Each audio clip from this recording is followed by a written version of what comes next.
Hey yo, what's good? What's poppin'? What's happening with you all? It's your boy Gold Phoenix in the flesh. Rise from the ashes and be blessed. Listen up. I'm still down here in Orlando, chilling. I'm at this resort right now. It is what it is. This is the what is it? The Sheraton. Ain't all that, but I've been chilling. The repairs on my truck got delayed due to some unfortunate circumstances. Basically, what happened, I was supposed to be back on the road Friday. It's now Sunday. Reason being, the parts that I needed came in, but then the mechanic that was doing the work got a phone call. He had a death in the family. He had to leave, so they had to find somebody else to do the work, and that pushed the time back, which I can't be mad at. Family comes first. Be with them, mourn with them, take care of your business. I can't be mad at that. But for the time being, I'm still stuck down here. Hopefully it'll be done Monday, maybe Tuesday. All I know is I'm ready to work because I've been chilling too much. Got me a massage. Like yesterday, went and saw that new Batman movie. That was pretty nice. Had some drinks. I mean, ain't nothing you can really do. I'm here by myself. My student is in Missouri, still waiting. Thankfully, he's staying patient, understands that this situation is not my fault. And that's all I could ask for. When it's time to get rolling, we are going to be running pretty hard because I have to make up for lost funds. But anyway, that's not what I wanted to talk about. You guys remember the video that I did, I want to say, what was it, last month? It was titled Until Next Time. Basically, I was distraught. It was a really bad day. And people have been skeptical. They've been wondering what's been going on with that situation, what happened. Let me grab this real quick. I gotta grab my other phone. But people have been wondering what's been going on, what happened exactly, why I was kind of messed up.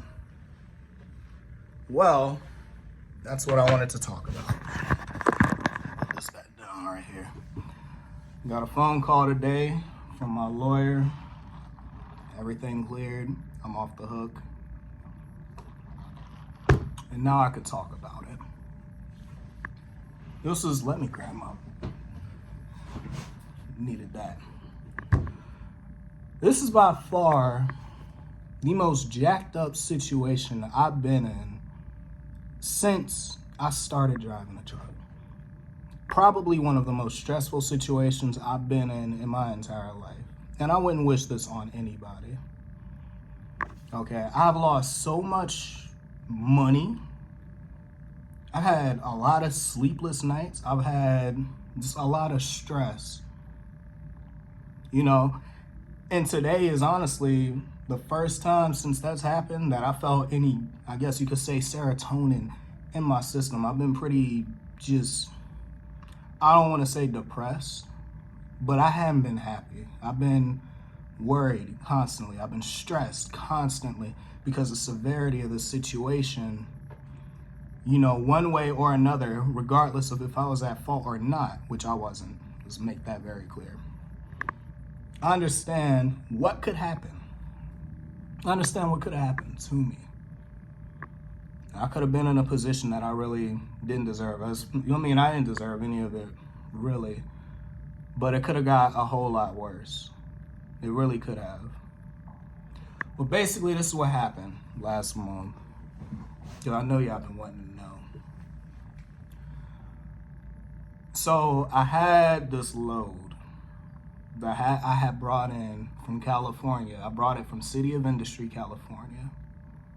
Basically ran I-10 all the way to Florida, hit that 75, boom. The load dropped down there in Bradenton. For those of you guys who know, Bradenton has a Tropicana down there. And that's where the load dropped. I had a load to pick up out of that same place. That was going to Modesto, California. Now, I had a bad brake chamber on my truck that I knew about. It was out of adjustment, but turned out it was broken realistically. You would have never seen it unless you could get underneath the truck and actually see it. And actually, that Ended up being worse because the S-cam bracket broke too, which I didn't know, which is why my truck is in the shop right now. But I wasn't able to fix it back then. That's a little bit of a tangent. Anyway, so I had this load going to Modesto, California. It did not pay anything. That load literally from Florida all the way to Modesto. It was like 2,800 miles. That load paid $3,300. Didn't pay anything. I only took it because my student at the time, who has since quit, needed the miles. He has to do a certain amount of driving with me before he would be able to go off and get his own truck. I took that load as a sacrifice. I want my money. At the same time, you need your miles. I've been making money. Let's get you some miles. I put myself on the back burner a little bit just to help you out. Right? So I picked the load up. I go, I get fuel. Everything was normal. And at the time, I was on the phone with this girl at the time I was talking to, who we have since stopped talking. Unfortunate, but it is what I couldn't care less. But we was on the phone and we were talking about, it was like childhood and stuff like that. And what I was discussing with her was like how when I was a little kid, I used to want to drive trucks. I always thought it was the coolest thing ever. My dad used to drive them when I was a kid. And it was just something I wanted to do. And it was crazy that, here it is, I'm 23 years old. I've been doing this since I was 21. I do what I said I wanted to do as a kid. And to me, that kind of just blew my mind. I'm proud of myself. I'm happy. I was happy. It was a good night. So I'm cruising up I-75, get up to the Alachua Lake City area. Everything's cool. It was a light drizzle outside. It was raining just a little bit. So I'm not on cruise control. Got my foot now. I'm going 65 miles an hour. I look in my mirror. Nothing there. Keep cruising. Chilling. Got my headset on. Mind you, everything is hands-free. Look in the mirror again. I see a headlight. Then it disappears. And then the next thing I know, boom! Dude hit the hell out of me. Like, he had to be going like 120 something crazy miles an hour to hit me that hard. It was a pickup truck. Like, if I wasn't wearing a seatbelt, I would have flown out the windshield. Like, he hit me that hard. So, of course, I keep, in my mind, like, I'm in, I don't want to say panic mode, but I react, I'm like, holy crap, like, what the heck? And I hear a thud behind me. My student fell out the bed. He hop up. Hey, yo, what happened? What happened? I'm like, yo, we just got hit, man. Cursing, all kinds of stuff. So I bring the truck to a controlled stop. I tell my student, I say, yo, my guy, go grab the triangles, grab your vest, boots, grab the triangles out the side, put those out. I need to call the police, I need to call the company, let them know what's going on. So he goes, he does that. I'm doing the phone calls and stuff, taking care of my business. Throw my vest on, my boots, my jacket. Not in that order, but you get the point. I go outside and I'm looking, it's pitch black, I don't see nothing. Next thing I know, I see a fire. I see this fire. It's like the size of my hand. So I'm moving, I'm rushing, I'm trying to get over there. I need to help this guy. He's alive. But by the time I want to say within a few yards, the whole car had burst into flames. I couldn't get any closer.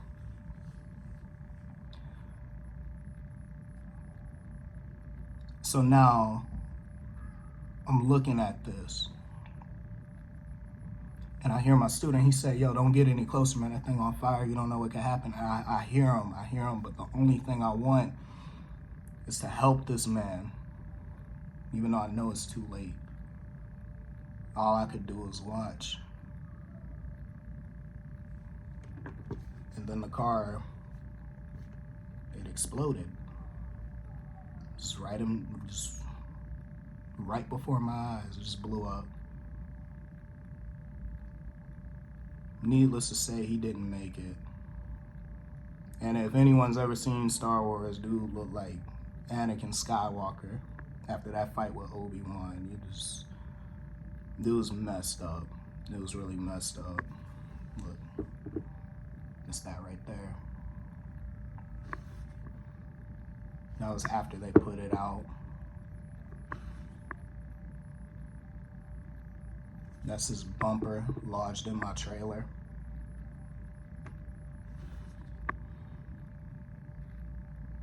This was after the car had got towed. That was the remains of it. I sat on the side of the road for several hours dealing with the police. They did a blood test on site. As soon as I consented, the ambulance pulled up. They shoved the freaking needle in my arm, drew a bunch of blood, almost passed out because I ain't gonna lie, I hate needles. Okay, I'm kind of a punk when it comes to needles there. I don't like it. I don't like them. DOT finally pulls up. They pull my logs. They surround my truck. They escort me to the Loves over there off of, it's on I-75 exit 414. They escort me over there, pull in the shop, do a level 1 inspection. That's where I found out that the brake chamber was broken. They put me out of service for that, but then I had to do a legal hold on my truck. So they held it for a month in Florida. I just got it back the other day.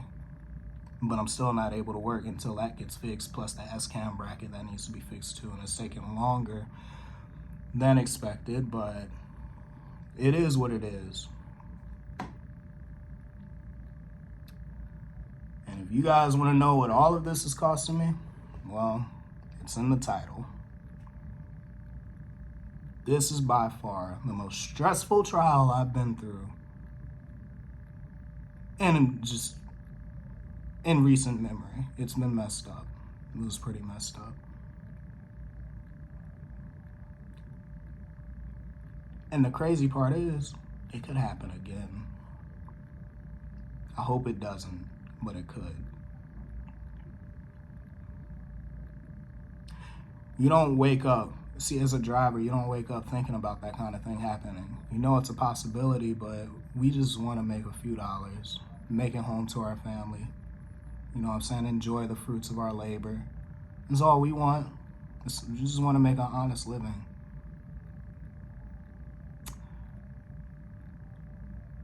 But you don't really expect for something like this to happen. It's important to be prepared because my preparation and my professionalism are the only reason I'm not in prison. But it could happen to anybody. I would hope it doesn't happen to any of you guys. Like this whole ordeal, I wouldn't wish it on anybody. Now, I didn't lose anything I couldn't get back. And I will get it back. But this wasn't fun. It wasn't fun at all. I went to my mother's house 2 days after it happened. I sat in a hotel in Florida, cried. You know, I had a migraine. I didn't want to talk to nobody. I put my student in a separate hotel room just so I could have my own space. Drove back to Georgia, stayed at my mom's house for about a week, locked myself away, didn't want to talk to nobody, didn't deal with anyone. Went up to Cincinnati, recovered a truck for my company, went back to Missouri with that. Sat in Missouri for about 2 weeks. Didn't really talk to anybody, just locked myself away. There was a few of my subscribers who ran into me at the terminal. Shout out to you guys, y'all know who y'all are. But y'all didn't know, you know, y'all was happy to see me and stuff like that. And I'm always happy to see you guys too. I'm glad to see you doing something positive with your life. But I'm sure you guys would have never guessed that's what I was going through. I wouldn't have had a clue, and I wouldn't have told you at the time. This is how real this stuff gets sometimes. Don't let my experience with this psych you out of it. Because truth be told, it could happen to anybody, but it might not happen to you. You never know. I didn't think I would be involved in something like that, but I was. And it sucked. But my company has been very good to me throughout this entire ordeal. So I'm thankful for them. They didn't turn their back on me. They hired, the team of lawyers and everything. They took care of all that. I'm good. But I still lost quite a bit.